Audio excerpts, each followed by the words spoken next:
د ترکیې ولسمشر رجب طیب اردوغان د څویم ځل لپاره بیا هم د ترکانو له لوري د خپل ولسمشر په توګه انتخاب شو.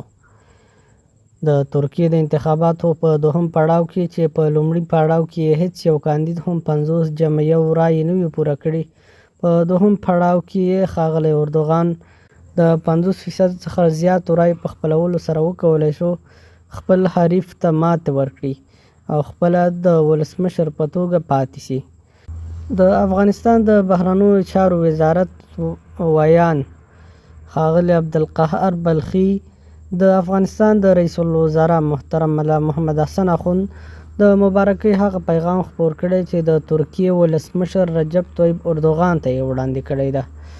په دغه مبارکۍ پیغام کې راغلی ښاغلی جلالتمآب رجب طیب اردوغان ته د ترکیې د انتخاباتو په دوهم پړاو کې د بریا او د ترکیې د منتخب ولسمشر په توګه د بیا پاتې کېدو مبارکي وایم.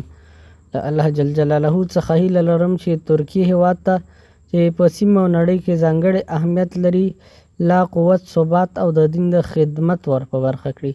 د افغانستان او ترکیې د ولسونو ورورګلوي او دوستي به همیشه او دوامداره وي.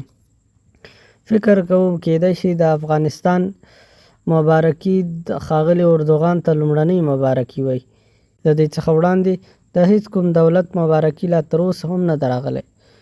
دا چې طالبان خپله په انتخاباتو باور نه لري خو نورو ملکونو کې د انتخاباتو له لارې د اردوغان راتلل ستایي، دا د بد او بدتر ترمنځ انتخاب ده، ځکه د ده مخالف کلیچدار یو کمونیست انسان ده چې په واکمنېدو سره به یو ځل بیا په ترکیه کې په اسلامي شعایرو باندې بندیز به ولګېږي، اذان به بیرته په ترکۍ ژبه سي او همداسې ډول حجاب به منع سي چې دا د اسلامي نړۍ لپاره ډیره یو سخته ضربه تمامېدلی سي، ځکه ترکیه د اسلامي نړۍ په هغو هیوادونو کې راځي چې عصري ده او پرمختللی اقتصاد لري.